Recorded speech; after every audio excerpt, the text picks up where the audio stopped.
আজ কিন্তু মন চাইলো চায়ের সাথে একটা টা খেতে, তাই জন্য কিন্তু বানিয়ে নিলাম চিকেন কাটলেট। তো চলো আমি রেসিপিটা তোমাদের সাথে শেয়ার করি। ফার্স্টেই আমি কিন্তু দিয়ে নিয়েছি 600 গ্রাম মতো চিকেন নিয়েছিলাম, আর তার সাথে কিন্তু নিয়ে নিলাম কিন্তু আদা আর রসুনের পেস্ট। আর একটা পেস্ট করতে হবে, সেটা হলো ধনে পাতা আর কিন্তু কাঁচা লঙ্কা। সেটাকে ভালো করে পেস্ট করে নিয়ে এই ম্যারিনেশনের মধ্যে দিতে হবে। এরপর দিয়ে দেবো স্বাদ মতো নুন, আর এর মধ্যে কিছু মশলা অ্যাড করতে হবে। আর তার মধ্যে কিন্তু দিতে হবে জিরের গুঁড়ো, লঙ্কার গুঁড়ো আর ধনিয়া গুঁড়ো।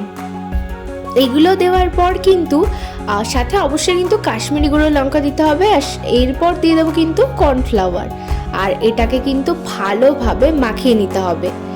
আর এটা যখন একটু শক্ত শক্তভাবে মাখানো হয়ে যাবে, তখনই কিন্তু একটু হাতে তেল লাগিয়ে কাটলেটে শেপ করে নেব। তোমরা যে যেরকম শেপ করতে চাও সেভাবে শেপ করে নিও।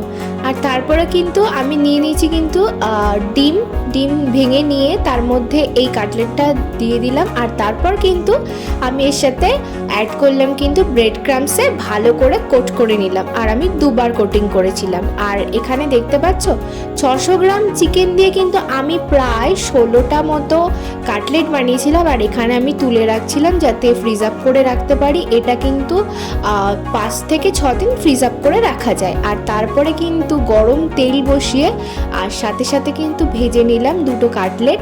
আর খেতে কিন্তু দারুণ হয়েছিল, যেটা দোকানের থেকেও বেশি ভালোভাবে পুরোটাই চিকেনে ভরা ছিল। আর একদম কিন্তু রেডি হয়ে গেল চিকেন কাটলেট। যাই হোক, আমার চ্যানেলটা সাবস্ক্রাইব করো। ততক্ষণের জন্য বাই।